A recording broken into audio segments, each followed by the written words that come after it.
Today's Between Master and Disciples, Conference Between Socrates and Euthydemus by Xenophon will be presented in Greek with subtitles in Arabic, Aulaxese or Vietnamese, Bulgarian, Chinese, Czech Slovak, English, French, German, Hindi, Hungarian, Indonesian, Italian, Japanese, Korean, Mongolian, Persian, Portuguese, Punjabi, Russian, Spanish and Thai.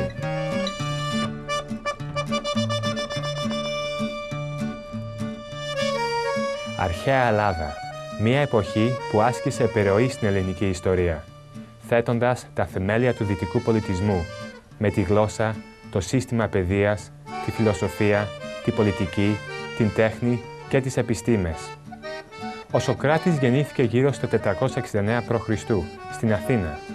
Πολλοί τον θεωρούν πατέρα της δυτικής φιλοσοφίας. Άλλοι πιστεύουν ότι ο Σωκράτης ήταν οξυδερκής δάσκαλος και φωτισμένη ύπαρξη. Οι περισσότερες πληροφορίες για τον Σωκράτη, τη ζωή και τη φιλοσοφία του καταγράφηκαν μετά το θάνατό του από δύο μαθητές, Πλάτωνα και Ξενοφόντα. Αυτοί οι μαθητές έγραψαν πολλά βιβλία για τον δάσκαλό τους, στα οποία ο Σωκράτης είναι ο κύριος χαρακτήρας. Μέσα από αυτά τα έργα γνωρίζουμε και εμείς τις διδασκαλίες του Σωκράτη. Πίστευε ότι ο κύριος σκοπός της ζωής του ανθρώπου εδώ στη γη είναι η ανακάλυψη της αλήθειας. Έλεγε ότι οι περισσότεροι άνθρωποι επικεντρώνουν τη ζωή τους γύρω από την οικογένεια, το επάγγελμα και τις κοινωνικές υποχρεώσεις, ενώ στην ουσία θα έπρεπε να νοιάζονται για το καλό της ψυχής τους.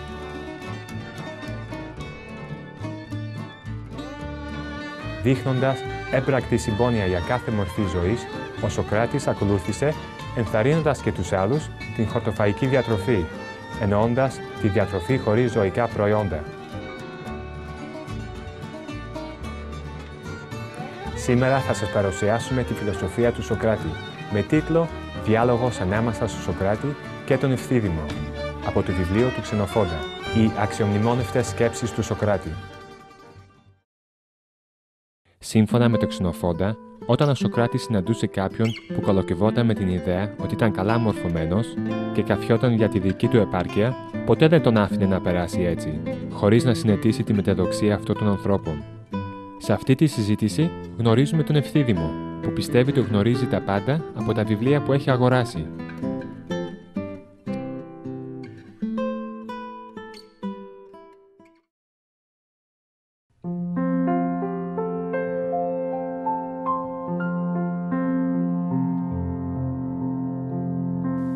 Ο Σωκράτης τον παρότρινε ακόμα πιο πέρα, ρωτώντας: «Έχεις ποτέ ακούσει να λένε ότι μερικοί άνθρωποι έχουν επέσχυντο και δουλικό μυαλό?» «Έχω ακουστά. Αυτά τα λένε για όσους έχουν αληθινή γνώση ή για όσους έχουν άγνοια?» «Σίγουρα για όσους δεν ξέρουν τι τους γίνεται».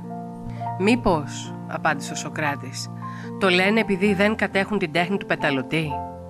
«Όχι, όχι, καθόλου γι' αυτό. Μήπως το λένε επειδή έχουν άγνοια για το πώς χτίζεται ένα σπίτι ή για το πώς φτιάχνουν παπούτσια?» «Μα όχι βέβαια», είπε ο Ευθύδημος. «Γιατί πολλοί από αυτούς που κάνουν αυτά τα επαγγέλματα έχουν επέσχυντο και δουλικό μυαλό. Ένας τέτοιος χαρακτήρας λοιπόν», συνέχισε ο Σωκράτης, «πρέπει να αποδοθεί σε όσους έχουν άγνοια για κάθε ευγενική επιστήμη και που δεν γνωρίζουν τι είναι δίκαιο ούτε τι είναι έντιμο. Έτσι πιστεύω. Επομένως, Ευθύδημε, εμείς οφείλουμε να κάνουμε ό,τι περνά από το χέρι μας για να αποφύγουμε να πέσουμε σε τέτοια επέσχυντη άγνοια που μας ρίχνει τόσο χαμηλά». «Αλίμονο, Σωκράτη», βόησε. «Δεν θα πω ψέματα για αυτό το ζήτημα. Εγώ νόμιζα ότι ήξερα κάτι από φιλοσοφία. Και είχα μάθει αυτά που θεωρούνται απαραίτητα να ξέρει αυτός που θέλει να προοδεύσει στην αρετή. Αλλά κρίνε μόνος σου πόσο πληγώθηκα τώρα που κατάλαβα ότι όλες μου οι προσπάθειες ήταν μάταιες, γιατί δεν μπόρεσα να σου απαντήσω σε ζητήματα που πρωτίστως όφιλα να γνωρίζω. Τώρα τα έχω χαμένα. Ποιο δρόμο και ποια μέθοδο να ακολουθήσω για να γίνω ικανός και να μάθω τα ζητήματα που πασχίζω να κατανοήσω?» Σε αυτό το σημείο ο Σωκράτης ρώτησε αν είχε επισκεφτεί ποτέ τους Δελφούς και ο Ευθύδημος απάντησε ότι είχε πάει εκεί 2 φορές. «Δεν πρόσεξες», είπε ο Σωκράτης, «ότι κάπου στην πρόσωψη του ναού υπάρχει αυτή η επιγραφή «Γνώθησε αυτόν»?» «Θυμάμαι», απάντησε εκείνος, «ότι το διάβασα αυτό». «Δεν αρκεί», απάντησε ο Σωκράτης, «μόνο να το διαβάσεις. Μήπως έγινες καλύτερος από αυτή την αυστηρή προειδοποίηση? Μήπως μπήκες στον κόπο να σκεφτείς τι είσαι?» «Νομίζω ότι αυτό το ξέρω πάρα πολύ καλά», απάντησε ο νεαρός. «Γιατί μου φαίνεται ότι θα ήταν πάρα πολύ δύσκολο να γνωρίσω οτιδήποτε άλλο αν δεν ήξερα ποιος είμαι. Αλλά για να γνωρίσει ένας άντρας καλά τον εαυτό του», συνέχισε ο Σωκράτης, «δεν αρκεί να γνωρίσει το όνομα που έχει. Γιατί ένας άντρας που αγοράζει άλογο δεν μπορεί να είναι σίγουρος για την ποιότητα του αλόγου πριν το υπεύσει, για να διαπιστώσει αν είναι ήσυχο ή νευρικό, αν είναι στεναρό ή χοντροκέφαλο, αν είναι βιαστικό ή βραδικίνητο. Εν ολίγης, πριν δοκιμάσει όλα τα καλά και τα κακά στον εαυτό του με παρόμοιο τρόπο, ο άνθρωπος δεν μπορεί να πει ότι γνωρίζει τον εαυτό του. Πριν δοκιμαστεί για να ανακαλύψει τι του ταιριάζει και τι είναι ικανός να κάνει. «Αυτό είναι αλήθεια», απάντησε ο Ευθύδημος. «Όποιος δεν ξέρει τις δικές του δυνάμεις, δεν γνωρίζει τον εαυτό του. Όμως», συνέχισε ο Σωκράτης, «αυτός δεν βλέπει πόσο σημαντική είναι αυτή η γνώση για τον άνθρωπο και πόσους κινδύνους διατρέχει στην πορεία της αυτογνωσίας.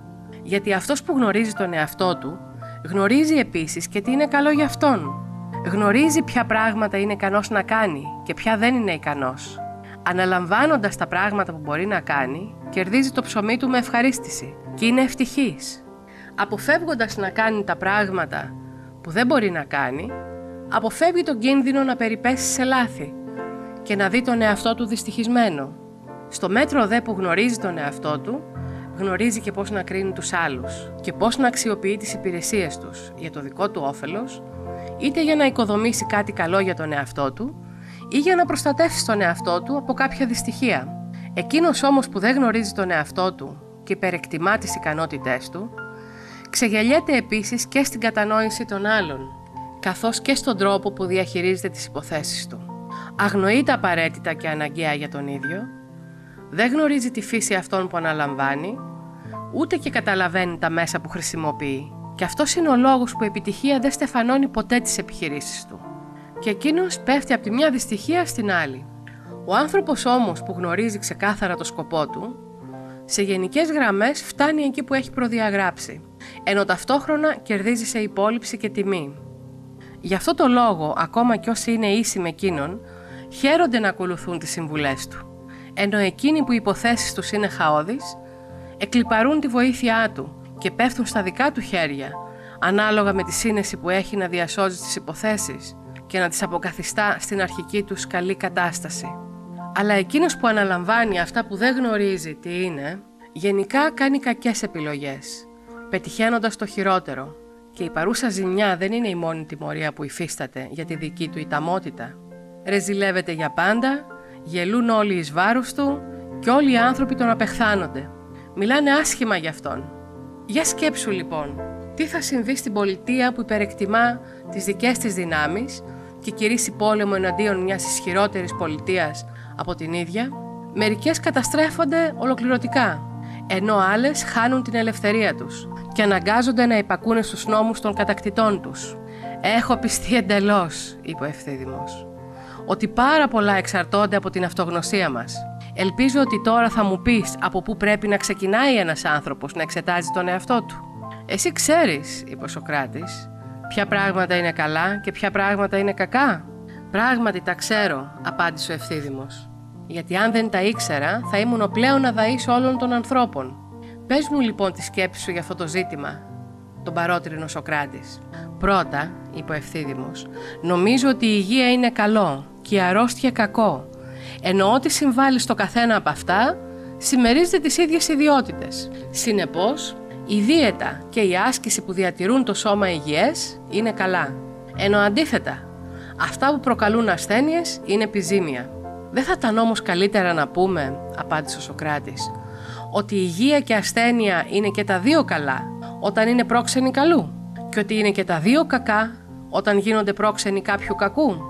«Και από πότε έγινε, Σωκράτη», είπε ο Ευθύδημος, «η υγεία να είναι αιτία κακού και η αρρώστια να είναι αιτία κάποιου καλού?»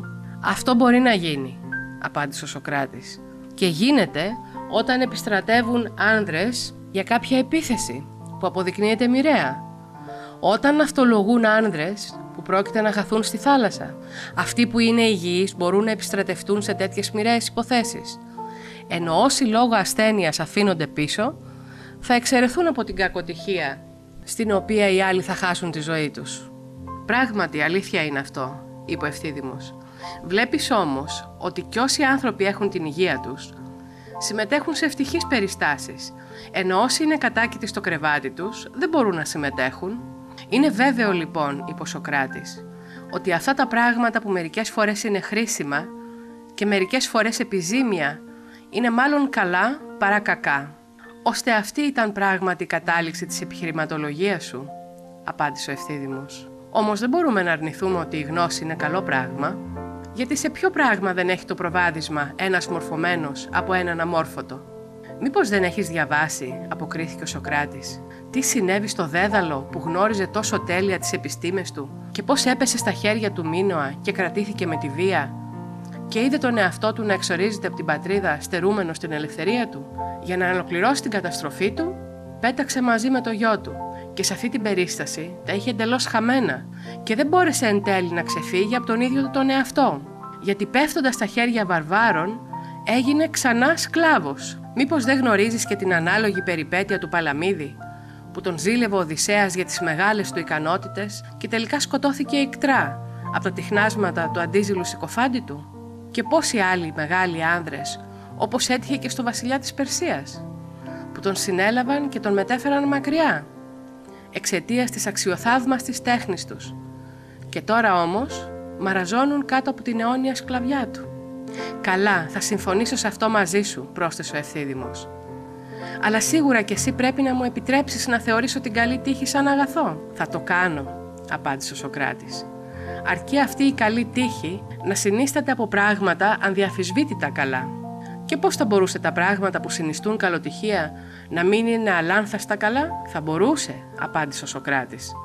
Εκτός κι αν βάζεις ανάμεσα σε αυτά την ομορφιά και τη σωματική ρόμη, τα πλούτη, την τιμή και άλλα πράγματα της ίδιας φύσης. Μα πώς θα μπορούσε ένας άνθρωπος να ευτυχήσει χωρίς αυτά? Καλύτερα, είπε ο Σωκράτης, να αναρωτηθούμε πώς γίνεται ένας άνθρωπος να ευτυχήσει με πράγματα που προκαλούν τόση κακοτυχία. Γιατί πολλοί είναι αυτοί που διαφθείρονται καθημερινά εξαιτίας της ομορφιάς τους. Πολλοί είναι αυτοί που, θεωρώντας τον εαυτό τους άτρωτο, υποφέρουν από το τεράστιο βάρος αυτών που αναλαμβάνουν. Μερικοί πλούσιοι έχουν χαθεί στη χλειδί, ενώ άλλοι έπεσαν θύματα όσων περίμεναν να τους κληρονομήσουν. Και τέλος, η φήμη και η τιμή που απαιτούνται στη δημοκρατία συχνά προκαλούν την καταστροφή αυτών που τις κατέχουν. Σίγουρα, αποκρίθηκε ο Ευθύδημος. Αφού κάνω λάθος να επενώ την καλοτυχία, δεν ξέρω τι πρέπει να πούμε για το Θεό. Ίσως όχι, απάντησε ο Σωκράτης, γιατί δεν το έχεις σκεφτεί ποτέ. Γιατί νομίζεις ότι όλα τα γνωρίζεις πολύ καλά.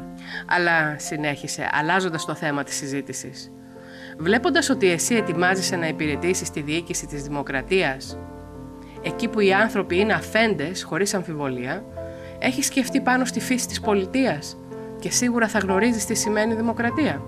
Πρέπει να το πιστέψεις ότι το έχω κάνει. Και τι νομίζεις ότι είναι δυνατό να γίνει, είπε ο Σωκράτης, να γνωρίζεις τι είναι δημοκρατία και δημοφιλής πολιτεία χωρίς να γνωρίζεις τι είναι ο λαός? Δεν νομίζω ότι γίνεται. Και τι είναι ο λαός, είπε ο Σωκράτης. Με αυτό το όνομα, απάντησε ο Ευθύδημος, εννοώ τους φτωχούς πολίτες. Γνωρίζεις λοιπόν ποιοι είναι οι φτωχοί? Φυσικά και γνωρίζω, είπε ο Ευθύδημος. Γνωρίζεις επίσης και ποιοι είναι οι πλούσιοι? Και αυτό το γνωρίζω φυσικά. Πες μου λοιπόν, ποιοι είναι οι πλούσιοι και ποιοι είναι οι φτωχοί? Θεωρώ ότι φτωχοί, απάντησε ο Ευθύδημος, είναι όσοι δεν έχουν αρκετούς πόρους να πληρώσουν τα αναγκαία έξοδα, ενώ πλούσιοι είναι αυτοί που έχουν περισσότερα από όσα χρειάζονται. Έχεις όμως παρατηρήσει, αποκρίθηκε ο Σωκράτης, ότι υπάρχουν ορισμένα άτομα που αν και έχουν πολύ λίγα, παρόλα αυτά αρκούνται σε αυτά και αποταμιεύουν επίσης ένα μικρό μέρος. Ενώ αντιθέτως, εκείνοι που δεν τους φτάνουν ποτέ τίποτα, πόσο μεγάλη περιουσία έχουν στην κατοχή τους?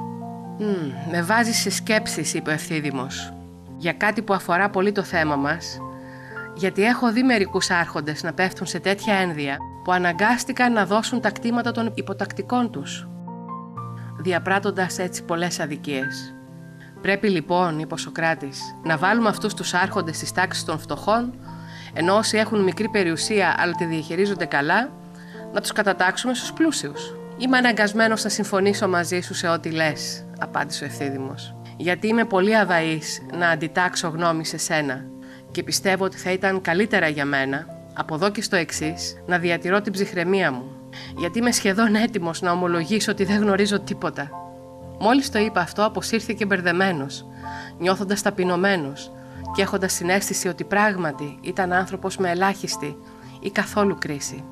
Αλλά δεν ήταν ο μόνος άνθρωπος που είχε πιστεί από τον Σωκράτη για την άγνοια και την ανεπάρκεια που τον διακατήχε. Πολλοί άλλοι δεν τον ξαναπλησίαζαν πλέον, ούτε και τον θεωρούσαν άξιο. Αλλά ο Θίδημος δεν έπραξε σαν κι αυτούς. Αντίθετα, εκείνος πίστευε ότι ήταν εφικτό να βελτιώσει τις ικανότητές του, με συχνές συζητήσεις με τον Σωκράτη, και ήταν τόσο πεπισμένος γι' αυτό που ποτέ δεν τον άφηνε, παρά μόνο όταν έπρεπε να φύγει για κάποια δουλειά, ενώ ευχαριστιόταν όταν μιμήτο τις πράξεις του. Βλέποντάς τον ο Σωκράτης αλλαγμένο από αυτό που ήταν, τον αντιμετώπιζε με στοργή, φροντίζοντας να μην λέει τίποτα για να τον ερεθίσει ή να τον αποθαρρύνει. Αλλά φρόντιζε να του μιλάει πιο ελεύθερα και πιο ξεκάθαρα για όλα όσα όφιλε να γνωρίζει και να εφαρμόζει στη ζωή του.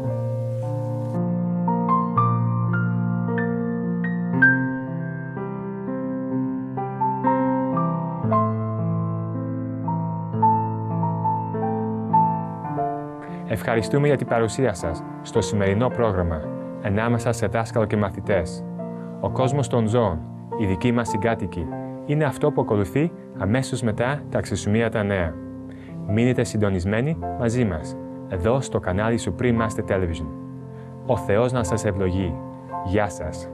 We thank you for your presence for today's Between Master and Disciples. Animal World, our co-inhabitants, is up next right after noteworthy news. So please keep your dial tuned here to Supreme Master Television. Farewell and God bless. For more details, please visit www.suprememastertv.com/BMD.